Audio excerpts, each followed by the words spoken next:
ഹരേ ഹരേ ഹരേ രാമ രാമ രാമ ഹരേ ഹരേ ഹരേ കൃഷ്ണ കൃഷ്ണ കൃഷ്ണ ഹരേ ഹരേ ഹരേ രാമ രാമ രാമ ഹരേ ഹരേ ഹരേ കൃഷ്ണ കൃഷ്ണ കൃഷ്ണ ഹരേ ഹരേ ഹരേ രാമ രാമ രാമ ഹരേ ഹരേ ഹരേ കൃഷ്ണ കൃഷ്ണ കൃഷ്ണ ഹരേ ഹരേ ഹരേ രാമ രാമ ഹരേ ഹരേ ഹരേ കൃഷ്ണ കൃഷ്ണ കൃഷ്ണ ഹരേ ഹരേ ഹരേ രാമ രാമ ഹരേ ഹരേ ഹരേ കൃഷ്ണ കൃഷ്ണ കൃഷ്ണ ഹരേ ഹരേ ഹരേ രാമ രാമ ഹരേ ഹരേ ഹരേ കൃഷ്ണ കൃഷ്ണ കൃഷ്ണ ഹരേ ഹരേ ഹരേ രാമ രാമ ഹരേ ഹരേ ഹരേ കൃഷ്ണ കൃഷ്ണ കൃഷ്ണ ഹരേ ഹരേ ഹരേ രാമ രാമ ഹരേ ഹരേ ഹരേ കൃഷ്ണ കൃഷ്ണ കൃഷ്ണ ഹരേ ഹരേ ഹരേ രാമ രാമ ഹരേ ഹരേ ഹരേ കൃഷ്ണ കൃഷ്ണ കൃഷ്ണ ഹരേ ഹരേ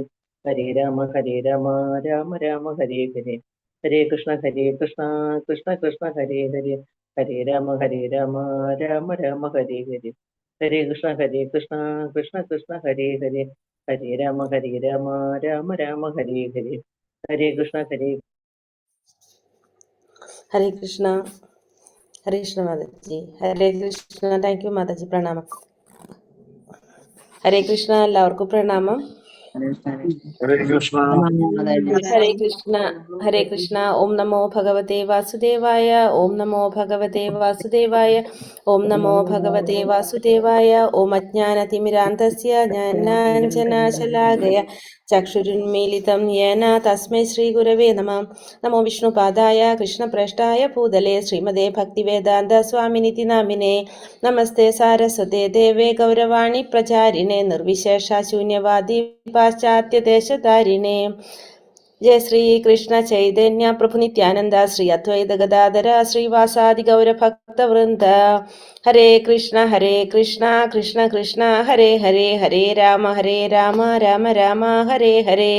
ഹരേ കൃഷ്ണ. നിഗമകൽപ്പതരോർഗളിതം ഫലം സുഖമുഖാമൃതദ്രവ സംയുതം പിബത ഭാഗവതം രസമാലയം മുഹുരഹോ രസികാ ഭുവി ഭാവുകാഃ. നാരായണം നമസ്കൃത്യം നരം ചൈവ നരോത്തമം ദേവീം സരസ്വതിം വ്യാസം തതോ ജയമുദിരയേത്. നഷ്ടപ്രായേഷു ഭദ്രേഷു നിത്യം ഭാഗവത സേവയ ഭഗവതേ ഉത്തമ ശ്ലോകേ ഭക്തിർഭവതി നൈഷ്ടകീ. കൃഷ്ണായ വാസുദേവായ ദേവകീ നന്ദനായ ച നന്ദഗോപകുമാരായ ഗോവിന്ദായ നമോ നമഃ. ഹരേ കൃഷ്ണ കൃഷ്ണ കൃഷ്ണ ഹരേ ഹരേ ഹരേ രാമ രാമ രാമ ഹരേ ഹരേ. ഹരേ കൃഷ്ണ. ശ്രീ ശ്രീ രാധാ ഗോവിന്ദ ടെമ്പിൾ ഇസ്കോൺ മാംഗ്ലൂരിന്റെ ഭാഗവതം ക്ലാസ്സിലേക്ക് എല്ലാവർക്കും സ്വാഗതം. ഹരേ കൃഷ്ണ. എല്ലാവർക്കും പ്രണാമം. ഹരേ കൃഷ്ണ. വീഡിയോ ഓൺ ആക്കുന്നില്ല. വീട്ടിലെല്ലാം അമ്പലത്തിൽ നിന്നാണ് ക്ലാസ് എടുക്കുന്നത്. അപ്പൊ അവിടെ നിന്നാണ്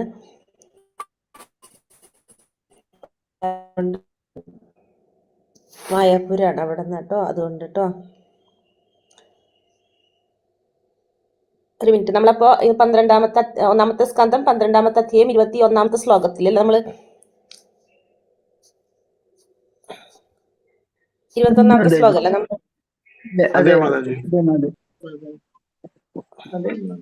എന്താ നമ്മൾ പറഞ്ഞുകൊണ്ടിരിക്കുന്നുണ്ടായിരുന്നത്? ബ്രാഹ്മണന്മാര് പരീക്ഷിത്ത് മഹാരാജാവിനെ കുറിച്ച് പറയായിരുന്നു അല്ലെ? പരീക്ഷിത്ത്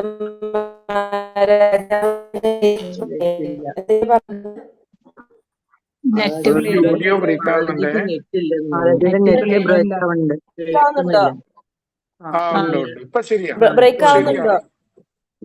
ഇതിനിടയ്ക്കൊന്ന് ബ്രേക്കായി. ഇപ്പം ബ്രേക്ക് അല്ല. ഇപ്പൊ ബ്രേക്ക് ആവുന്നുണ്ട്. ഇന്നലെ പക്ഷെ കുഴപ്പമുണ്ടായില്ലല്ലോ. ഇന്ന് പ്രോബ്ലം ഉണ്ട്. കേൾക്കുന്നില്ല കേട്ടോ മാതാജി. ഹരേ കൃഷ്ണ. ആയിരിക്കും. അതുപോലെ തന്നെ അഭയം പ്രാപിച്ചവർ പറഞ്ഞു. പിന്നെന്തൊക്കെ പറഞ്ഞത്? കേൾക്കണില്ല മാതാജി പറഞ്ഞ. ഹരേ കൃഷ്ണ. കേൾക്കുന്നില്ല? ബ്രേക്ക് ആവുന്നുണ്ട്. ഇത്ര നേരം പറഞ്ഞൊന്നും കേട്ടില്ല. ഇപ്പൊ കേൾക്കുന്നുണ്ട്. ഇപ്പൊ കേൾക്കുന്നുണ്ടോ? ഉണ്ട്. പക്ഷെ മാതാജി പറഞ്ഞു പോയത് കേട്ടില്ല. അപ്പൊ അതിനിടയ്ക്ക് ബ്രേക്ക് ആവുന്നുണ്ട്. ഇടയ്ക്ക് പറയുന്നു കേട്ടില്ല. ഓക്കെ. ഇപ്പൊ കേൾക്കുന്നുണ്ട്. ഉണ്ട്. അതായത് പറഞ്ഞു നോക്ക്, ഇല്ലെങ്കിൽ പറയാം. ഇപ്പൊ ഓക്കെയാണ്. ഓക്കെയാണ്. അതെ. ഓക്കെ. അപ്പൊ നമ്മൾ എന്താ പറഞ്ഞത്? പരീക്ഷിത് മഹാരാജാവിനെ കുറിച്ച് ബ്രാഹ്മണന്മാര് പറയായിരുന്നു. എന്തൊക്കെയാ പറഞ്ഞത്? കേൾക്കുന്നില്ല? ഉണ്ട് ഉണ്ട്. ഇപ്പൊ കേൾക്കുന്നുണ്ട്. ഉണ്ട്. ആ,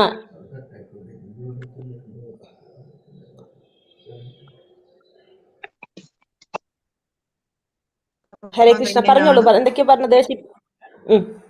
ഷിബി മഹാരാജാവിനെ കുറിച്ച് പറഞ്ഞില്ലേ? മഹാരാജാവിനെ പോലെ ദാനം നൽകുന്നവനായിരിക്കും. അഭയം പ്രാപിച്ച പുത്രനെ ഭരതനെ പോലെ യശസ്സും ഒക്കെ തന്റെ വംശത്തില് യശസ്സൊക്കെ ഉണ്ടാക്കുന്ന കണ്ടു മുന്നത്തെ ശ്ലോകത്തിൽ. അതിനു മുന്നും നമ്മളിങ്ങനെ പറയുണ്ടായിരുന്നു. അത് ഇപ്പൊ പറയുണ്ടെങ്കിൽ സമയം മീൻസ് നെറ്റ് കട്ടാണ്ട്. പിന്നെ ഇപ്പൊ എടുത്തുകൊണ്ടിരിക്കുന്ന ശ്ലോകത്തിൽ നമ്മൾ എന്താ പറഞ്ഞത്?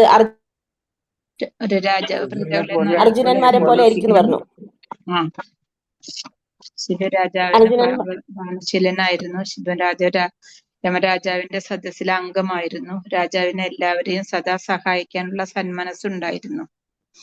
അഭയം എന്ന പേരും കൂടി ശിവരാജാവിന് ലഭിച്ചു, അഭയ സംരക്ഷകൻ.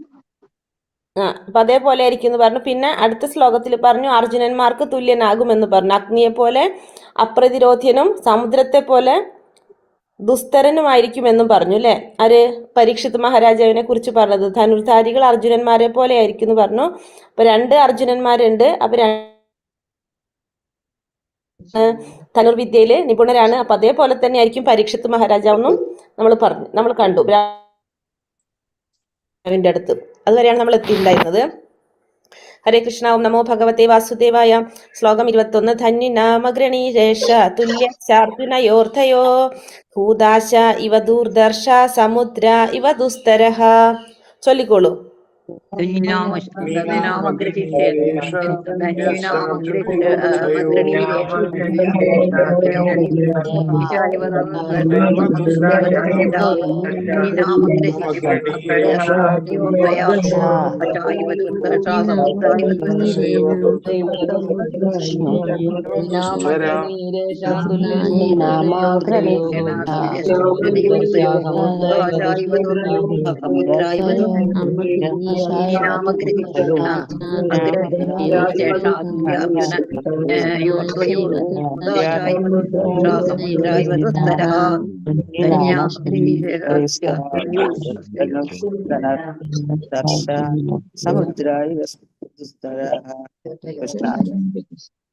ഹരേ കൃഷ്ണ.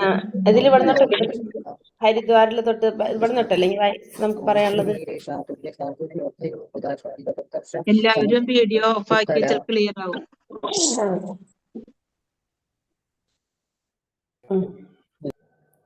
എൻ്റെ കട്ടാവുണ്ടെങ്കിൽ പറഞ്ഞോളൂ കേട്ടോ. അങ്ങനെയാണെങ്കിൽ നമുക്ക് പിന്നെ സ്റ്റോപ്പ് ചെയ്യാം നോക്കിയിട്ട്. ഹരേ കൃഷ്ണ. ഇവിടെ തൊട്ടല്ലെങ്കിൽ അർജുനനെ കുറിച്ച് പറയായിരുന്നു. അർജുനൻ ദ്രൗപദിയെ സാധു ബ്രാഹ്മണന്റെ രൂപത്തിൽ വന്നിട്ട് ദ്രൗപദിയെ വിവാഹം കഴിച്ചത് വരെ നമ്മൾ പറഞ്ഞു അല്ലേ? സ്വയംവരത്തില് അതുവരെ നമ്മൾ പറഞ്ഞു നിർത്തിയിട്ടായിരുന്നു അല്ലേ? അടുത്ത തൊട്ട് വായിക്കാം. ഹരേ കൃഷ്ണ. അതെ മാതാജി. ഹരേ കൃഷ്ണ. ഹരേ കൃഷ്ണ. അപ്പൊ അടുത്ത തൊട്ട് തുടങ്ങാം. കട്ടാവുണ്ടെങ്കിൽ പറഞ്ഞോളൂ കേട്ടോ. ഹരിദ്വാറിൽ അർജുനൻ ഉലൂപിയെ കണ്ടുമുട്ടുകയും നാഗലോക കന്യകയായ അവളിൽ ആകർഷിതനായ അദ്ദേഹത്തിന് അവളിൽ ഇരാവൻ എന്ന പുത്രൻ ജനിക്കുകയും ചെയ്തു. അതേപോലെ മണിപുര ദേശത്തെ രാജകുമാരിയായ ചിത്രാംഗതയും അദ്ദേഹം സന്ധിക്കുകയും അവളിൽ ബബ്രുവാഹൻ എന്ന പുത്രൻ ജനിക്കുകയും ചെയ്തു. ദുര്യോധനന് ശ്രീകൃഷ്ണ ഭഗവാന്റെ സഹോദരി സുഭദ്രയെ നൽകാൻ ബലദേവൻ ആഗ്രഹിച്ചിരുന്നതിനാൽ സുഭദ്രയെ അപഹരിക്കാൻ അർജുനനെ സഹായിക്കാനായി ശ്രീകൃഷ്ണ ഭഗവാൻ ഒരു പദ്ധതി ആസൂത്രണം ചെയ്തു. യുധിഷ്ഠിരനും ശ്രീകൃഷ്ണനോട് യോജിക്കുകയും അപ്രകാരം അർജുനൻ സുഭദ്രയെ ബലാത്കാരമായി അപഹരിച്ചു കൊണ്ടുപോവുകയും അനന്തരം പരിണയിക്കുകയും ചെയ്തു. അഭിമന്യു സുഭദ്രയുടെ പുത്രനും അച്ഛന്റെ മരണശേഷം ജനിച്ച ശിശുവായ പരീക്ഷിത്തിന്റെ പിതാവുമായിരുന്നു. ഖാണ്ഡവ വനം ദഹിപ്പിച്ച് അർജുനന് അഗ്നിദേവൻ ഒരായുധം സമ്മാനിച്ചു. ഖാണ്ഡവ വനം അഗ്നിക്കിരയാക്കിയതിൽ കോപാകുലനായ ഇന്ദ്രൻ മറ്റു ദേവന്മാരുടെയെല്ലാം പിന്തുണയോടെ അർജുനനുമായി അശക്തമായ വെല്ലുവിളിക്കെതിരെ യുദ്ധം ആരംഭിച്ചു. അവരെല്ലാം അർജുനനെ പരാജയപ്പെടുത്തുകയാൽ ഇന്ദ്രൻ തന്റെ സ്വർഗലോകത്തേക്ക് മടങ്ങിപ്പോയി.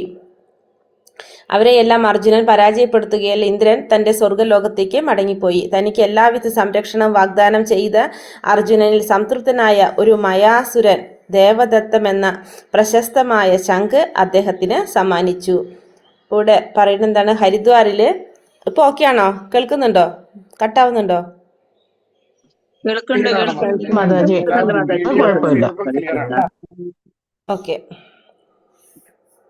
അപ്പൊ ഹരിദ്വാറില് അർജുനൻ ഉലൂബിയെ കണ്ടുമുട്ടി. നാഗലോക കന്യകയാണ് ഉലൂബി. അപ്പൊ അവളിൽ ആകർഷിതനായിട്ടുള്ള അദ്ദേഹത്തിന് അവളിൽ ഇരാവൻ എന്നൊരു പുത്രൻ ജനിച്ചു. അതേപോലെ മണിപ്പൂര ദേശത്തെ രാജകുമാരിയായിട്ടുള്ള ചിത്രാംഗതി അദ്ദേഹം സന്ധിച്ചു. അവളിൽ ബബ്രുവാഹൻ എന്ന പുത്രൻ ജനിച്ചു. പിന്നെ ദുര്യോധനന് ശ്രീകൃഷ്ണ ഭഗവാന്റെ സഹോദരിയായിട്ടുള്ള സുഭദ്രയെ, ബലരാമന്റെ സഹോദരിയായിട്ടുള്ള സുഭദ്രയെ വിവാഹം ചെയ്തു കൊടുക്കാനായിട്ട് ബലദേവൻ. പക്ഷെ അപ്പോ ഭഗവാൻ എന്താ ചെയ്തത്? ശ്രീകൃഷ്ണനും പിന്നെ യുധിഷ്ഠിര മഹാരാജാവിന്റെ സഹായത്തോടെ, യുധിഷ്ഠിര മഹാരാജാവും അതിന് യോജിച്ചിരുന്നില്ല. അപ്പൊ അദ്ദേഹത്തിന്റെ സഹായത്തോടെ സുഭദ്രയെ അപഹരിക്കാനായിട്ട് അർജുനനെ സഹായിച്ചു. അതിനു വേണ്ടിയിട്ട് ഒരു പദ്ധതി ആസൂത്രണം ചെയ്തു. അപ്രകാരം അർജുനൻ സുഭദ്രയെ ബലാത്കാരമായി അപഹരിച്ചു കൊണ്ടുപോവുകയും അനന്തരം പരിണയിക്കുകയും ചെയ്തു. അങ്ങനെ അഭിമന്യു എന്ന പുത്രൻ ജനിച്ചു. ആ സുഭദ്രയുടെ പുത്രനാണ്. അതേപോലെ തന്നെ പരീക്ഷിത്ത് മഹാരാജാവിന്റെ പിതാവുമായിരുന്നു. പിന്നെ ഖാണ്ഡവവനം ദഹിപ്പിച്ച് തന്നെ സംതൃപ്തനാക്കിയ അർജുനന് അഗ്നിദേവൻ ഒരു ആയുധം സമ്മാനിച്ചു. ഖാണ്ഡവവനം അഗ്നിക്കിരയാക്കിയത്. ഖാണ്ഡവവനം ദഹിപ്പിച്ച് സംതൃപ്തനാക്കിയിട്ട് അർജുനന് അഗ്നിദേവൻ എന്താണ് സമ്മാനിച്ചത്? എന്താ സമ്മാനിച്ചേ? ശങ്കല്ല. ശംഖ് കൊടുത്തത് ഇപ്പൊ ഖാണ്ഡീവം കൊടുത്തു അല്ലെ? ഖാണ്ഡവനത്തിൽ നിന്ന് ഖാണ്ഡീവം കൊടുത്തത് ദഹിപ്പിച്ച് സംതൃപ്തനാക്കിയ അർജുനൻ അഗ്നിദേവൻ ഒരായുധം സമ്മാനിച്ചതാണ് ഖാണ്ഡീവം.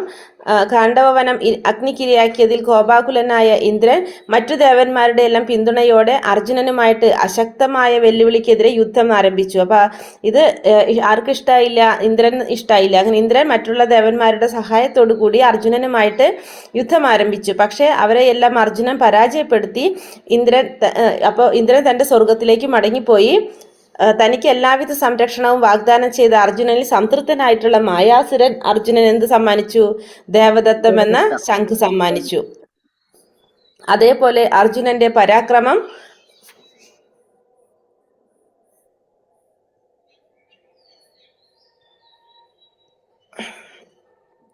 ദർശിച്ച് സംപ്രീതനായ ഇന്ദ്രനിൽ നിന്നും അദ്ദേഹം നിരവധി അമൂല്യങ്ങളായ ആയുധങ്ങൾ സ്വീകരിച്ചു.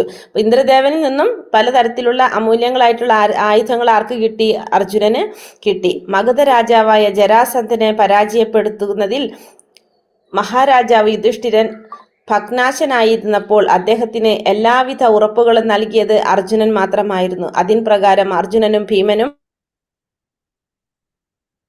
ജരാസന്ധനെ വധിക്കാനായി മഗധയിലേക്ക് പുറപ്പെട്ടു. ഏതൊരു ചക്രവർത്തിയുടെയും സിംഹാസനാരോഹണത്തിന് ശേഷവും പതിവുള്ളതുപോലെ ലോകത്തിലെ മറ്റു രാജാക്കന്മാരെല്ലാം പാണ്ഡവരുടെ അധീനതയിൽ കൊണ്ടുവരുവാൻ പുറപ്പെട്ട അർജുനൻ കെളിന്ദ രാജ്യം കീഴടക്കി രാജാവായ ഭഗദത്തിനെ അധീനതയിലാക്കി. അനന്തരം അർജുനൻ അനന്തഗിരി, ഉലൂകപുരം, മോദാപുരം എന്നീ രാജ്യങ്ങളിലൂടെ സഞ്ചരിക്കുകയും എല്ലാ ഭരണാധിപന്മാരെയും അധീനതയിലാക്കുകയും ചെയ്തു. അപ്പോൾ മഗധ രാജാവായിട്ടുള്ള ജരാസന്ധനെ പരാജയപ്പെടുത്തുന്നതിൽ മഹാരാജാവ് യുധിഷ്ഠിരൻ ഭഗ്നാശനായി തീർന്നപ്പോൾ അദ്ദേഹത്തിന് എല്ലാവിധ ഉറപ്പുകളും നൽകിയത് ആരായിരുന്നു? അർജുനൻ മാത്രമാണ് യുധിഷ്ഠിരനെ സഹായിക്കാനായിട്ട് ഉണ്ടായിരുന്നത്. അതിന്റെ പ്രകാരം അർജുനൻ, ഭീമൻ, പിന്നെ ആരാണ്? ഭഗവാൻ ജരാസന്ധനെ വധിക്കാനായിട്ട് മഗധയിലേക്ക് പുറപ്പെട്ടു. ഏതൊരു ചക്രവർത്തിയുടെയും സിംഹാസനാരോഹണത്തിന് ശേഷവും പതിവുള്ളതുപോലെ, അപ്പൊ ഇത് സാധാരണ ചെയ്യുന്ന കാര്യമാണ്. ലോകത്തിലെ മറ്റുള്ള രാജാക്കന്മാരെയെല്ലാം പാണ്ഡവരുടെ അധീനതയിൽ കൊണ്ടുവരാനായിട്ട് അർജുനൻ കെളിന്ദ രാജ്യം കീഴടക്കി അവിടുത്തെ രാജാവായിട്ടുള്ള ഭഗദത്തിനെ അധീനതയിലാക്കി. അത് മാത്രമല്ല അനന്തഗിരി, ഉലൂകപുരം, മോദാപുരം എന്നീ രാജ്യങ്ങളിലൂടെ സന്ദർശിച്ച് ആ രാജ്യം അവിടെയുള്ള ഭരണാധിപന്മാരെയും ഇവരുടെ അധീനതയിലാക്കി മാറ്റി. പാണ്ഡവരുടെ ഹസ്തിനപുരത്തിന്റെ അധീനതയിലാക്കി. ഒരിക്കൽ അദ്ദേഹം കഠിനമായ തപശ്ചര്യകൾ അനുഷ്ഠിക്കുകയും അനന്തരം ഇന്ദ്രദേവനാൽ സമ്മാനിതനാകുകയും ചെയ്തു. കഠിനമായ തപശ്ചര്യകൾ അനുഷ്ഠിക്കുകയും അനന്തരം ഇന്ദ്രദേവനാൽ സമ്മാനിതനാവുകയും ചെയ്തു.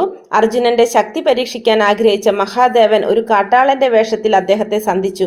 ഇരുവരും തമ്മിൽ അത്യുഗ്ര പോരാട്ടം നടക്കുകയും അവസാനം അർജുനനിൽ സന്തുഷ്ടനായ ശിവൻ തന്റെ യഥാർത്ഥ വ്യക്തിത്വം വെളിപ്പെടുത്തുകയും ചെയ്തു. അങ്ങേയറ്റം വിനയപൂർവ്വം പ്രാർത്ഥനകൾ അർപ്പിച്ച അർജുനനിൽ പ്രസന്നനായ ശിവഭഗവാൻ അദ്ദേഹത്തിന് പാശുപതാസ്ത്രം സമ്മാനിച്ചു. വിവിധ ദേവന്മാരിൽ നിന്നും മറ്റനേകം സുപ്രധാനമായ ആയുധങ്ങൾ അർജുനൻ സംപ്രാപ്തമാക്കി. യമരാജിൽ നിന്നും ദണ്ഡാവനിൽ നിന്ന് പാശാസ്ത്രവും സ്വർഗലോകത്തിലെ ഖജാൻജിയായ കുബേരിൽ നിന്ന് അന്തർധാനാസ്ത്രവും സ്വീകരിച്ചു. ചന്ദ്രലോകത്തിനുപരിയായ സ്വർഗീയ ഗ്രഹമായ ഇന്ദ്രലോകത്തെ അർജുനൻ ആഗതനാകണമെന്ന് ഇന്ദ്രൻ ആഗ്രഹിച്ചു. ആ ലോകത്തിലെത്തിയ അർജുനനെ അവിടുത്തെ നിവാസികൾ ഹൃദയംഗമമായി വരവേൽക്കുകയും ഇന്ദ്രദേവന്റെ സ്വർഗരാജ്യ സദസ്സിൽ അദ്ദേഹത്തിന് സ്വീകരണം നൽകുകയും ചെയ്തു. അനന്തരം അദ്ദേഹം ഇന്ദ്രനെ സന്ദർശിക്കുകയും ഇന്ദ്രദേവൻ തന്റെ വജ്രായുധം അദ്ദേഹത്തിന് സമ്മാനിക്കുക മാത്രമല്ല സ്വർഗലോകത്തിൽ ഉപയോഗിക്കാവുന്ന ഉന്നതമായ ആയോധനാശാസ്ത്രവും സംഗീതശാസ്ത്രവും അഭ്യസിപ്പിക്കുകയും ചെയ്തു. ഇവിടെ എന്താ പറയുന്നത്, അദ്ദേഹം കഠിനമായിട്ടുള്ള തപശ്ചര്യകളൊക്കെ അനുഷ്ഠിച്ചു. അപ്പൊ അത് ഇന്ദ്രദേവൻ അതുകൊണ്ട് ഇന്ദ്രദേവന് വളരെയധികം സന്തോഷം വന്നു. അദ്ദേഹം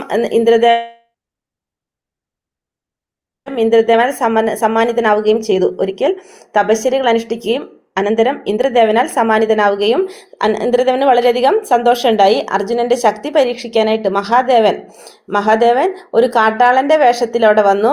ഇരുവരും വളരെയധികം പോരാട്ടം നടത്തി. അവസാനം അർജുനനിൽ സന്തുഷ്ടനായിട്ടുള്ള ശിവൻ തന്റെ യഥാർത്ഥ വ്യക്തിത്വം വെളിപ്പെടുത്തുകയും അങ്ങേയറ്റം വിനയപൂർവ്വം പ്രാർത്ഥനകൾ അർപ്പിച്ച് മഹാദേവൻ പാശുപതാസ്ത്രം സമ്മാനിച്ചു.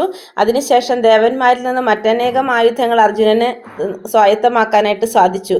യമരാജിൽ നിന്ന് ദണ്ഡാസ്ത്രം, വരുണദേവനിൽ നിന്ന് പാശാസ്ത്രം, ഖജാൻജിയായിട്ടുള്ള കുബേരിൽ നിന്ന് അന്തർധാനാസ്ത്രവും സ്വീകരിച്ചു. ചന്ദ്രലോകത്തിനുപരിയായിട്ടുള്ള സ്വർഗീയ ഗ്രഹമായ ഇന്ദ്രലോകത്ത് അർജുനൻ ആഗതനാകണമെന്ന് ഇന്ദ്രൻ ആഗ്രഹിച്ചു. സ്വർഗീയ ലോകത്തിലും അദ്ദേഹം വരണമെന്ന് ആഗ്രഹിച്ചു. അങ്ങനെ സ്വർഗലോകത്തിലെത്തിയിട്ടുള്ള അർജുനന് അവിടുത്തെ സ്വർഗനിവാസികള് വളരെയധികം സന്തോഷത്തോടെ വരവേൽക്കുകയും പിന്നെ ഇന്ദ്രന്റെ സ്വർഗരാജ്യ സദസ്സിൽ അദ്ദേഹത്തിന് വലിയൊരു സ്വീകരണം നടത്തുകയും ചെയ്തു. അനന്തരം ഇന്ദ്രദേവനെ സന്ദർശിക്കുകയും വജ്രായുധം അദ്ദേഹത്തിന് സമ്മാനിച്ചു. അപ്പൊ പല ദേവന്മാരിൽ നിന്ന് പലതരത്തിലുള്ള അസ്ത്രങ്ങളും വിദ്യകളും ഒക്കെ ആർക്ക് സ്വായത്തമാക്കാൻ സാധിച്ചു? അർജുനന് സാധിച്ചു. സ്വർഗലോകത്തിൽ ഉപയോഗിക്കുന്ന ഉന്നതമായ ആയോധന ശാസ്ത്രവും സംഗീത ശാസ്ത്രവും അഭ്യസിക്കുകയും ചെയ്തു. മാത്രമല്ല സ്വർഗലോകത്തിൽ ഉപയോഗിക്കുന്ന ഉന്നതമായിട്ടുള്ള ആയോധന ശാസ്ത്രം, സംഗീത ശാസ്ത്രം അഭ്യസിപ്പിക്കുകയും ചെയ്തു. ഒരർത്ഥത്തിൽ ഇന്ദ്രദേവൻ ആരാണ്? അർജുനന്റെ പിതാവാണ് അല്ലെ. അർജുനന്റെ യഥാർത്ഥ പിതാവായതിനാൽ സ്വർഗലോകത്തിലെ വിശ്രുത അപ്സരസും സൗന്ദര്യധാമവും വിഖ്യാത ഉർവശിയാൽ അർജുനനെ രസിപ്പിക്കാൻ ഇന്ദ്രൻ പരോക്ഷമായി ആഗ്രഹിച്ചിരുന്നു. സ്വർഗലോക അപ്സരസുകൾ കാമാസക്തിയുള്ളവരുമാകുന്നു. മാത്രമല്ല ഏറ്റവും ശക്തിശാലിയായ മാനവനായ അർജുനനുമായി സംഗമിക്കാൻ ഉർവശി അതിയായി ആകാംക്ഷാഭരിതയായിരുന്നു. അതിനാൽ അവൾ അർജുനന്റെ മുറിയിൽ അദ്ദേഹത്തെ സന്ദർശിച്ച് അവളുടെ ആഗ്രഹം പ്രകടിപ്പിച്ചു. എന്നാൽ അർജുനൻ ആക്ഷേപരഹിതമായ തന്റെ സ്വഭാവത്തിൽ സ്ഥിതനായി കൊണ്ട് കുരുവംശത്തിന്റെ മാതാവെന്ന് ഉർവശിയെ അഭിസംബോധന ചെയ്തു. തന്റെ മാതാക്കളായ കുന്തിദേവി, മാദ്രി, ഇന്ദ്രപത്നിയായ ശചീദേവി എന്നിവരുടെ സ്ഥാനത്ത് അവളെ പ്രതിഷ്ഠിച്ചുകൊണ്ട് ഉർവശിക്കു മുന്നിൽ കണ്ണുകൾ അടച്ചു. മോഹഭംഗം വന്ന ഉർവശി അർജുനനെ ശപിക്കുകയും അവിടെ നിന്ന് തിരിച്ചു പോവുകയും ചെയ്തു. സ്വർഗലോകത്ത് അദ്ദേഹം വിഖ്യാതനായ ശ്രേഷ്ഠ തപസി ലോമശനെ സന്ധിക്കുകയും മഹാരാജാവ് യുധിഷ്ഠിരന്റെ സംരക്ഷണത്തിനായി അദ്ദേഹത്തിനോട് പ്രാർത്ഥിക്കുകയും ചെയ്തു. അപ്പോൾ യഥാർത്ഥത്തിലുള്ള അർജുനന്റെ പിതാവാണ് ആര്? ഇന്ദ്രദേവൻ. അതുകൊണ്ട് തന്നെ സ്വർഗലോകത്തിലെ വിശ്രുത അപ്സരസും സൗന്ദര്യധാമുമായ വിഖ്യാത ഉർവശിയാൽ അർജുനനെ രസിപ്പിക്കാനായിട്ട് ഇന്ദ്രൻ ആഗ്രഹിച്ചിരുന്നു. പക്ഷേ അർജുനൻ മാതാവിന്റെ സ്ഥാനത്താണ് ആരെ കണ്ടിരുന്നത്? ഉർവശിയെ കണ്ടിരുന്നത്. തന്റെ മാതാക്കളായിട്ടുള്ള കുന്തിദേവിയും മാദ്രിയും പിന്നെ ഇന്ദ്രന്റെ പത്നിയായിട്ടുള്ള ശചീദേവിയുടെ അതേ സ്ഥാനം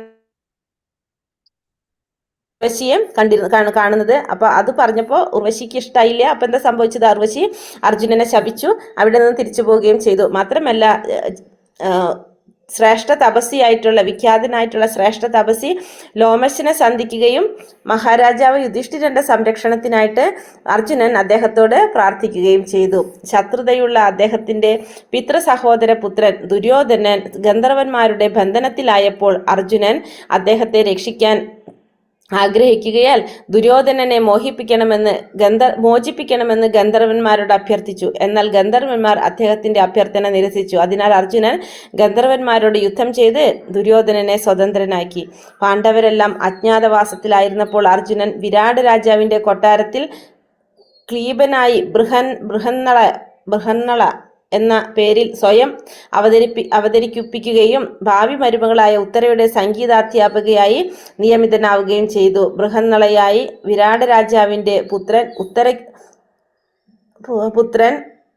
ഉത്തരനു വേണ്ടി അദ്ദേഹം യുദ്ധം ചെയ്യുകയും അങ്ങനെ കുരുക്കളെ യുദ്ധത്തിൽ പ്രച്ഛന്നനായി പരാജയപ്പെടുത്തുകയും ചെയ്തു. അദ്ദേഹത്തിന്റെ രഹസ്യ ആയുധങ്ങൾ ഒരു സ്വാമി വൃക്ഷത്തിൽ സുരക്ഷിതമായി വച്ചിരിക്കുകയായിരുന്നു. ഉത്തരനോട് അവ തിരിച്ചെടുക്കാൻ അദ്ദേഹം കൽപ്പിച്ചു. അദ്ദേഹവും അദ്ദേഹത്തിന്റെ ഭ്രാതാക്കളും യഥാർത്ഥത്തിൽ ആരാണെന്ന് പിന്നീട് ഉത്തരനോട് വെളിപ്പെടുത്തി. ഇവിടെ എന്താ പറഞ്ഞത്? ശത്രുതയുള്ള അദ്ദേഹത്തിന്റെ പിതൃ സഹോദര പുത്രൻ ദുര്യോധനൻ ഗന്ധർവന്മാരുടെ ബന്ധനത്തിലായപ്പോൾ അർജുനൻ അദ്ദേഹത്തെ രക്ഷിക്കാൻ ആഗ്രഹിച്ചു. അപ്പൊ ദുര്യോധനൻ രക്ഷിക്കാനും ആര് സഹായം ചെയ്തു?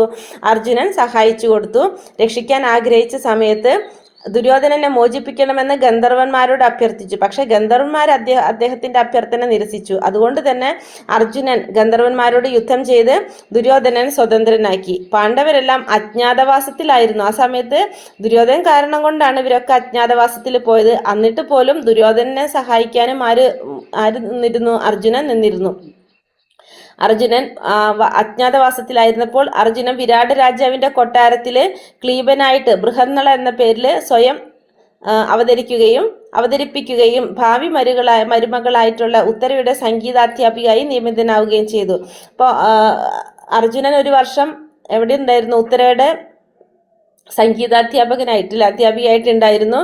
ആ സമയത്ത് എന്താ പറഞ്ഞ ബൃഹന്നളയായിട്ട് വിരാട് രാജാവിന്റെ പുത്രൻ ഉത്തരനു വേണ്ടി അദ്ദേഹം യുദ്ധം ചെയ്യുകയും അങ്ങനെ കുരുക്കളെ യുദ്ധത്തിൽ പ്രച്ഛന്നനായി പരാജയപ്പെടുത്തുകയും ചെയ്തു. അങ്ങനെ അവിടുത്തെ വിരാട് രാജാവിന്റെ പുത്രനായിട്ടുള്ള ഉത്തരന് വേണ്ടിയിട്ട് ആ സമയത്ത് യുദ്ധം ചെയ്ത് അവരെ രക്ഷപ്പെടുത്തി. ആരെ പരാജയപ്പെടുത്തിക്കൊണ്ട്? ഉത്തരനെ രക്ഷപ്പെടുത്തി, ഇവരെ പരാജയപ്പെടുത്തിക്കൊണ്ട്, കുരുക്കളെ പരാജയപ്പെടുത്തിക്കൊണ്ട്. അങ്ങനെ അദ്ദേഹത്തിന്റെ രഹസ്യ ആയുധങ്ങളെല്ലാം, അർജുനന്റെ രഹസ്യ ആയുധങ്ങളെല്ലാം സൂക്ഷിച്ചു വച്ചിരുന്നത്, സുരക്ഷിതമായി വെച്ചിരുന്നത് സ്വാമി വൃക്ഷത്തിന്റെ ചുവട്ടിലായിരുന്നു. സുരക്ഷിതമായി വച്ചിരുന്നു. സ്വാമി വൃക്ഷത്തിൽ എന്ന് പറഞ്ഞു. സുരക്ഷിതമായി വച്ചിരുന്നു. ഉത്തരനോട് അവ തിരിച്ചെടുക്കാൻ അദ്ദേഹം കൽപ്പിച്ചു. മാത്രമല്ല താങ്കൾ ആരാണെന്ന് വെളിപ്പെടുത്തുകയും ചെയ്തു. കുരുക്കളും വിരാടനും തമ്മിലുണ്ടായ യുദ്ധത്തിൽ അർജുനന്റെ സാന്നിധ്യം ദ്രോണാചാര്യർ തിരിച്ചറിഞ്ഞിരുന്നു. അപ്പൊ ഇവര് തമ്മിലുള്ള യുദ്ധത്തിൽ ദ്രോണാചാര്യർക്ക് മനസ്സിലായിരുന്നു ഇവരാരാണെന്നുള്ളത്. പിൽക്കാലത്ത് കുരുക്ഷേത്ര യുദ്ധത്തിൽ അർജുനൻ കർണനെ പോലുള്ള നിരവധി വീരയോദ്ധാക്കളെ വധിച്ചു. കുരുക്ഷേത്ര യുദ്ധത്തിന് ശേഷം ദ്രൗപദിയുടെ 5 പുത്രന്മാരെയും വധിച്ച അശ്വത്ഥമാവിനെ അദ്ദേഹം ശിക്ഷിച്ചു. അനന്തരം സഹോദരന്മാരെല്ലാവരും ഭീഷ്മദേവന്റെ അടുത്തേക്ക് പോയി. അപ്പോൾ അതിനുശേഷം പിന്നെ അർജുനൻ കർണനെ പോലെ ഉള്ള നിരവധി വീരയോദ്ധാക്കളെ വധിച്ചു. കുരുക്ഷേത്ര യുദ്ധത്തിന് ശേഷം പിന്നെ ദ്രൗപദിയുടെ 5 പുത്രന്മാരെ അശ്വത്ഥമാവ് 5 പുത്രന്മാർക്കും അശ്വത്ഥമാവ് വധിച്ചിരുന്നു. അപ്പൊ ഈ അശ്വത്ഥമാവിനെ അർജുനൻ ശിക്ഷിച്ചു. അതിനുശേഷം സഹോദരന്മാരെല്ലാവരും ഭീഷ്മദേവന്റെ അടുത്തേക്ക് പോയി. കുരുക്ഷേത്ര യുദ്ധമുഖത്ത് ഭഗവത്ഗീതയുടെ മഹത്വായ തത്വശാസ്ത്ര പ്രതിപാദനങ്ങൾ വീണ്ടും ഭഗവാനാൽ അരുളി ചെയ്യപ്പെട്ടത് അർജുനൻ നിമിത്തമാണ്. കുരുക്ഷേത്ര യുദ്ധഭൂമിയിൽ അർജുനന്റെ അത്ഭുതകരമായ പ്രവർത്തികളെ മഹാഭാരതത്തിൽ സവിസ്തരം വർണ്ണിച്ചിരിക്കുന്നു. എന്നാൽ മണിപുരത്തിൽ അദ്ദേഹത്തിന്റെ പുത്രനായ ബഹ്രുവാഹനൻ അദ്ദേഹത്തെ പരാജയപ്പെടുത്തുകയും അബോധാവസ്ഥയിലായ അർജുനനെ ഉലൂബി രക്ഷിക്കുകയും ചെയ്തു. ശ്രീകൃഷ്ണ ഭഗവാന്റെ തിരോധാനത്തിന് ശേഷം ആ സന്ദേശം മഹാരാജാവ് യുധിഷ്ഠിരൻ എത്തിച്ചത് അർജുനനായിരുന്നു. അനന്തരം വീണ്ടും ദ്വാരക സന്ദർശിച്ച അർജുനന്റെ സമക്ഷത്തിൽ ശ്രീകൃഷ്ണ ഭഗവാന്റെ എല്ലാ വിധവകളായ പത്നിമാരും വിലപിച്ചു. വസുദേവരുടെ സാന്നിധ്യത്തിൽ കൊണ്ടുചെന്ന് അദ്ദേഹം അവരെയെല്ലാം സാന്ത്വനിപ്പിക്കുകയും ചെയ്തു. പിന്നീട് വസുദേവർ മരിച്ചപ്പോൾ കൃഷ്ണന്റെ സാന്നിധ്യത്തിൽ അന്തിമ കർമ്മങ്ങൾ നിർവഹിച്ചത് അർജുനനായിരുന്നു. ശ്രീകൃഷ്ണ ഭഗവാന്റെ എല്ലാ പത്നിമാരെയും അർജുനൻ ഇന്ദ്രപ്രസ്ഥത്തിലേക്ക് കൂട്ടിക്കൊണ്ടുവരുന്ന വേളയിൽ യാത്രാമധ്യേ അദ്ദേഹം ആക്രമിക്കപ്പെട്ടു. മാത്രമല്ല അദ്ദേഹത്തിന്റെ രക്ഷാകർതൃത്വത്തിലുള്ള സ്ത്രീ ജനങ്ങളെ കാത്തുരക്ഷിക്കാൻ അദ്ദേഹത്തിന് കഴിഞ്ഞതുമില്ല. അവസാനം വ്യാസദേവന്റെ ഉപദേശപ്രകാരം എല്ലാ ഭ്രാതാക്കളും മഹാപ്രസ്ഥാനം ആരംഭിച്ചു. യാത്രാമധ്യേ അദ്ദേഹത്തിന്റെ ജ്യേഷ്ഠന്റെ നിർദ്ദേശപ്രകാരം തന്റെ എല്ലാ പ്രധാന ആയുധങ്ങളും ഉപയോഗശൂന്യമാണെന്നറിഞ്ഞുകൊണ്ട് അദ്ദേഹം അവയെ ജലത്തിൽ ഉപേക്ഷിച്ചു. ഇവിടെ എന്താ പറഞ്ഞത്? കുരുക്ഷേത്ര യുദ്ധമുഖത്ത് ഭഗവത്ഗീതയുടെ മഹത്തായ തത്വശാസ്ത്ര പ്രതിപാദനങ്ങൾ വീണ്ടും ഭഗവാനാൽ അരുളി ചെയ്യപ്പെട്ടത് അർജുനൻ നിമിത്തമാണ്. കുരുക്ഷേത്ര യുദ്ധഭൂമിയിലെ അർജുനന്റെ അത്ഭുതകരമായ പ്രവർത്തികൾ മഹാഭാരതത്തിലെ സവിസ്തരം വർണ്ണിച്ചിട്ടുണ്ട്. എന്നാൽ മണിപുരത്തിൽ അദ്ദേഹത്തിന്റെ പുത്രനായിട്ടുള്ള ബബ്രുവാഹനൻ അദ്ദേഹത്തെ പരാജയപ്പെടുത്തുകയും അബോധാവസ്ഥയിലായ അർജുനനെ ഉലൂബി രക്ഷിക്കുകയും ചെയ്തു.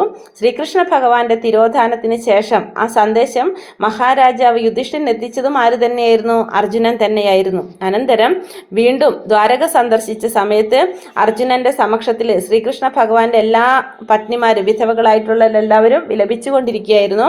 അങ്ങനെ അവരെ വസുദേവരുടെ സാന്നിധ്യത്തിൽ കൊണ്ടുചെന്ന് അവരെയെല്ലാം സ്വാന്തനിപ്പിക്കുകയും ആര് ചെയ്തിരുന്നു? അർജുനൻ ചെയ്തിരുന്നു. പിന്നീട് വസുദേവർ മരിച്ചപ്പോൾ ശ്രീകൃഷ്ണ ഭഗവാന്റെ അസാന്നിധ്യത്തിൽ അന്തിമ സംസ്കാര കർമ്മങ്ങളെല്ലാം നിർവഹിച്ചതും അർജുനൻ തന്നെയായിരുന്നു. ശ്രീകൃഷ്ണ ഭഗവാന്റെ എല്ലാ പത്നിമാരെയും അർജുനൻ ഇന്ദ്രപ്രസ്ഥത്തിലേക്ക് കൊണ്ടുപോകുന്ന സമയത്ത് യാത്രാമധ്യേ അദ്ദേഹം ആക്രമിക്കപ്പെട്ടു. മാത്രമല്ല അദ്ദേഹത്തിന് അപ്പം എന്ത് സാധിച്ചില്ല? ഇവരെ ആരും രക്ഷിക്കാനായിട്ടും അദ്ദേഹത്തിന് സാധിച്ചില്ല. കാത്തുരക്ഷിക്കാൻ അദ്ദേഹത്തിന് കഴിഞ്ഞില്ല. അവസാനം വ്യാസദേവന്റെ ഉപദേശപ്രകാരം എല്ലാ ഭ്രാതാക്കളും മഹാപ്രസ്ഥാനം ആരംഭിച്ചു.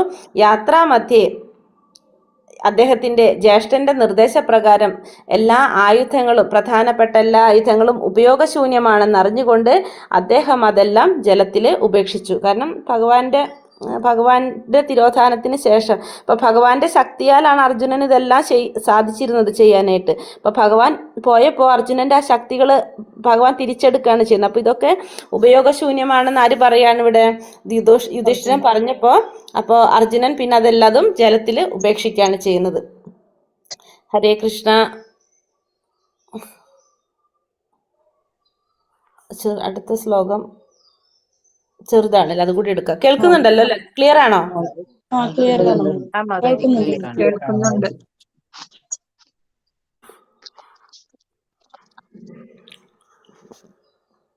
ഹരേ കൃഷ്ണ. ഓം നമോ ഭഗവതേ വാസുദേവായ. മൃഗേന്ദ്ര ഇവ വിക്രാന്തോ നിഷേവ്യോ ഹിമവാനിവ തിദീഷുർ വസുദേവാസൗ സഹിഷ്ണു പിതരാവിവ. മൃഗേന്ദ്ര ഇവ വിക്രാന്തോ നിഷേവ്യോ ഹിമവാനിവ തിദീഷുർ വസുദേവാസൗ സഹിഷ്ണു പിതരാവിവ. ചൊല്ലിക്കോളൂ.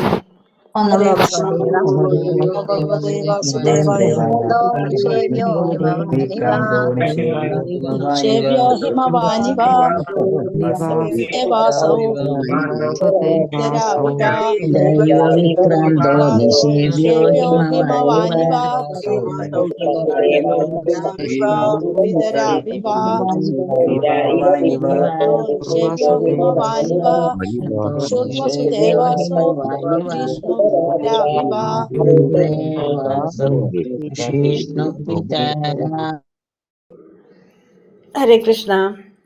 മൃഗേന്ദ്ര സിംഹം ഇവ പോലെ വിക്രാന്ത പരാക്രമി നിഷേവ്യ അഭയം പ്രാപിക്കുന്നതിനർഹമായ ഹിമവാൻ ഹിമാലയ പർവ്വതം ഇവ പോലെ തിദിഷു സഹനം വസുധ ഇവ ഭൂമിയെ പോലെ അസൗ ഈ ശിശു സഹിഷ്ണു സഹിഷ്ണുത പിതരൗ മാതാപിതാക്കളെ ഇവ പോലെ വിവർത്തനം ഭാവാർത്ഥം ശ്രീല പ്രഭുപാദിക്ക് ജയ്. വിവർത്തനം: ഈ ശിശു സിംഹത്തെ പോലെ ശക്തിമാനും ഹിമാലയ പർവ്വതത്തെ പോലെ അഭയപ്രദായകനും ഭൂമിയെ പോലെ സഹനശക്തിയുള്ളവനും മാതാപിതാക്കളെ പോലെ സഹിഷ്ണുതവനുള്ളവരും ആയിരിക്കും. അപ്പൊ ഈ ശിശു എങ്ങനെയായിരിക്കും എന്ന് പറഞ്ഞത്? ആരെക്കുറിച്ചാണ് പറയുന്നത് ഇവിടെ? പരീക്ഷിത്ത് മഹാരാജാവിനെ കുറിച്ച് അല്ലെ. പരീക്ഷിത്ത് മഹാരാജാവ് സിംഹത്തെ പോലെ ശക്തിമാനായിരിക്കും, ഹിമാലയ പർവ്വതത്തെ പോലെ അഭയപ്രദായകനായിരിക്കും, എല്ലാവർക്കും അഭയം പ്രദാനം ചെയ്യുന്നവനായിരിക്കും, ഭൂമിയെ പോലെ സഹനശക്തിയുള്ളവനും മാതാപിതാക്കളെ പോലെ സഹിഷ്ണുതയുള്ളവനുമായിരിക്കുമെന്നാണ് പരീക്ഷത്തിനെ കുറിച്ച് ആരാണ് പറയുന്നത്? ബ്രാഹ്മണന്മാര് അല്ലെ. ബ്രാഹ്മണന്മാരല്ല പറയുന്നത്.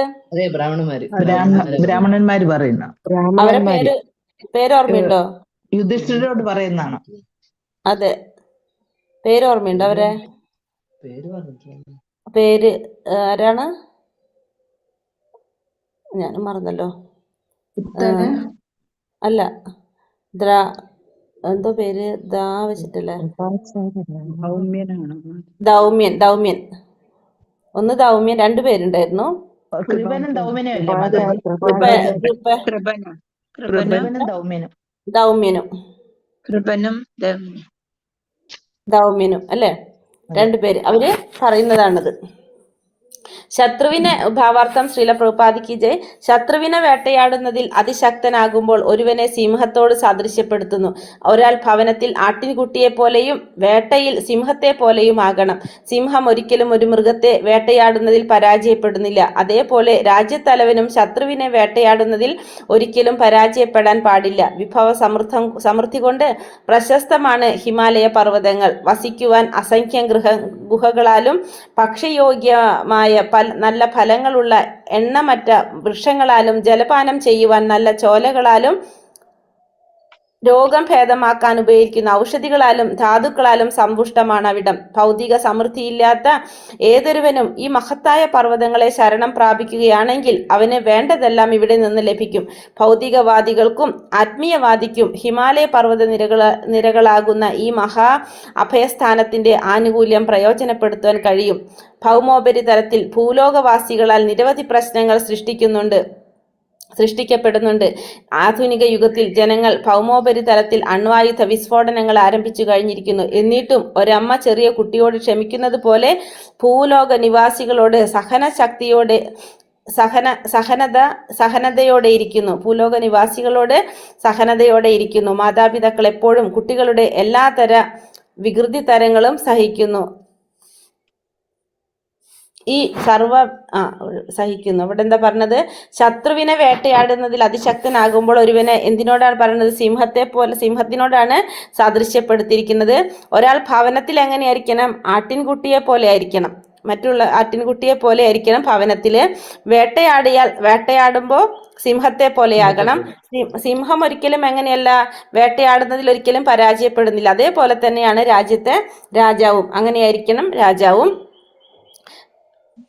വിഭവ സമൃദ്ധി കൊണ്ട് പ്രശസ്തമായ ഹിമാലയ പർവ്വതം എന്ന് പറഞ്ഞാൽ എന്താണ്? വിഭവങ്ങളുടെ സമൃദ്ധി കൊണ്ട് പ്രശസ്തമാണ് ഹിമാലയ പർവ്വതം. മാത്രമല്ല അവിടെ വസിക്കാനായിട്ട് അസംഖ്യം ഗുഹകളും ഭക്ഷ്യയോഗ്യമായ നല്ല ഫലങ്ങളുമുള്ള എണ്ണമറ്റ വൃക്ഷങ്ങളുണ്ട്. ജലപാനം ചെയ്യാനായിട്ട് ചോലകളുണ്ട്. രോഗം ഭേദമാക്കാൻ ഉപയോഗിക്കുന്ന ഔഷധികളും ധാതുക്കളാലും സമ്പുഷ്ടമാണ് അവിടം. ഭൗതിക സമൃദ്ധിയില്ലാത്ത ഏതൊരുവനും ഈ മഹത്തായ പർവ്വതങ്ങളെ ശരണം പ്രാപിക്കുകയാണെങ്കിൽ അവന് വേണ്ടതെല്ലാം ഇവിടെ ലഭിക്കും. അപ്പോൾ ഭൗതിക സമൃദ്ധി ഇല്ലാത്തവരും ഈ മഹത്തായ പർവ്വതങ്ങളെ ശരണം പ്രാപിക്കുകയാണെങ്കിൽ അവർക്കും എന്താണ്? ഇവിടുന്ന് എല്ലാ തരത്തിലുള്ള കാര്യങ്ങളും ലഭിക്കുമെന്നാണ് പറയുന്നത്.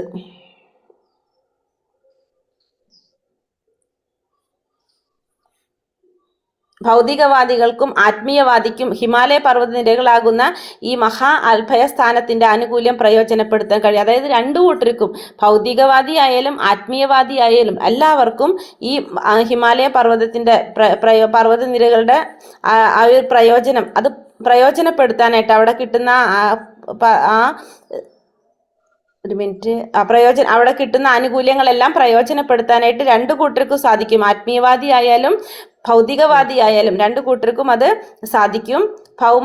ഭൗമോപരിതലത്തില് ഭൂലോകവാസികൾ നിരവധി പ്രശ്നങ്ങൾ സൃഷ്ടിക്കപ്പെടുന്നുണ്ട്. ആധുനിക യുഗത്തിലെ ജനങ്ങൾ ഭൗമോപരിതലത്തിൽ അണ്വായുധ വിസ്ഫോടനങ്ങൾ ആരംഭിച്ചു കഴിഞ്ഞിരിക്കുന്നു. എന്നിട്ടും ഒരമ്മ ചെറിയ കുട്ടിയോട് ക്ഷമിക്കുന്നത് പോലെ ഭൂലോക നിവാസികളോട് സഹനതയോടെ ഇരിക്കുന്നു. അപ്പോൾ പലതരത്തിലുള്ള പ്രശ്നങ്ങൾ ഭൂലോക നിവാസികളൊക്കെ സൃഷ്ടിക്കുന്നുണ്ടെങ്കിലും ഒരു അമ്മ കുട്ടിയോട് ക്ഷമിക്കുന്നത് പോലെ ഭൂമി ഭൂലോക നിവാസികളോട് ഭൂമി ഭൂലോക ഓക്കെ മാതാജി, ശരി ശരി ശരി, കണ്ടു. അപ്പോ ക്ഷമിക്കുന്നത് പോലെ, കാരണം വെച്ചിട്ടുണ്ടെങ്കിൽ ഭൂമിദേവി ആരാണ്? അമ്മയാണ് അല്ലെ, സർവം സഹയാണ്. അപ്പോൾ എപ്രകാരമാണോ ഒരമ്മ ചെറിയ കുട്ടിയോട് ക്ഷമിക്കുന്നത്, അതുപോലെ ഭൂമിദേവി എന്താണ് ഭൂലോക നിവാസികളോട് സഹനതയോടെ ഇരിക്കുകയാണ് ചെയ്യുന്നത്. മാതാപിതാക്കൾ എപ്പോഴും കുട്ടികളുടെ എല്ലാ തരം വികൃതി തരങ്ങളും സഹിക്കുന്നു. അപ്പൊ മാതാപിതാക്കള് കുട്ടികളുടെ വികൃതി തരങ്ങൾ സഹിക്കുന്നത് പോലെ തന്നെ സർവവിധ സദ്ഗുണങ്ങളും ഒരു ഉത്തമ രാജാവിന് ഉണ്ടായിരിക്കേണ്ടതാണ്. സഹിക്കുന്നു. ഈ സർവവിധ സദ്ഗുണങ്ങളും ആർക്കുണ്ടായിരിക്കണം? ഒരു ഉത്തമ രാജാവിന് ഉണ്ടായിരിക്കേണ്ടതാണ്. ശിശുവായ പരീക്ഷത്തിന് ഈ എല്ലാ ഗുണങ്ങളും പൂർണ്ണ തോതിൽ ഉണ്ടായിരിക്കുമെന്ന് പ്രവചിക്കപ്പെട്ടിരിക്കുന്നു. അപ്പൊ ഈ തരത്തിലുള്ള എല്ലാ വിധത്തിലുള്ള ഗുണങ്ങളും ആർക്കുണ്ടായിരിക്കും? ഈ പരീക്ഷിത് മഹാരാജാവിന് ഉണ്ടായിരിക്കുമെന്നും പറയുന്നു. അതായത് ഇവിടെ ഭൂമിദേവി എല്ലാ തരത്തിലുള്ള മാനവര് ചെയ്യുന്ന എല്ലാ തരത്തിലുള്ള പ്രശ്നങ്ങളും, ഭൂമിയിൽ ഉണ്ടാക്കുന്ന എല്ലാ തരത്തിലും അണ്വായുധ സ്ഫോടനങ്ങൾ വരെ ആരംഭിച്ചു കഴിഞ്ഞു എന്ന് പറഞ്ഞ ഭൗമോപരിതലത്തിൽ. അപ്പൊ ഇതെല്ലാം ആര് സഹിക്കുകയാണ്? ഒരു അമ്മ കുട്ടിയോട് ക്ഷമിക്കുന്നത് പോലെ ഈ നിവാസികളോട്, ഭൂലോക നിവാസികളോട് സഹനതയോടെയാണ് ആരിയിരിക്കുന്നത്? ഭൂമിദേവി ഇരിക്കുന്നത്. അപ്പൊ ഇത്തരത്തിലുള്ള എല്ലാ ഗുണങ്ങളും ആർക്കുണ്ടായിരിക്കണം? ഒരു രാജാവിനും ഉണ്ടായിരിക്കണം. അപ്പോൾ ആ രാജാവ് അങ്ങനെ ആയിരിക്കണം. രാജാവ് സർവ്വവിധത്തിലുള്ള സദ്ഗുണങ്ങളും ഒരു ഉത്തമ രാജാവിന് ഉണ്ടായിരിക്കണം. അപ്പൊ ശിശുവായിട്ടുള്ള പരീക്ഷത്തിന് ഈ വക എല്ലാ ഗുണങ്ങളും പൂർണ്ണമായ തോതിൽ ഉണ്ടായിരിക്കുമെന്നാണ് ഇവിടെ പ്രവചിക്കുന്നത്. ഹരേ കൃഷ്ണ കൃഷ്ണ കൃഷ്ണ ഹരേ ഹരേ, ഹരേ രാമ രാമ രാമ ഹരേ ഹരേ. വഞ്ചാകൽപതരൂപേശ്ച കൃപാ സിന്ധോഭ്യേവ ച പതിതാനാം പാവനേ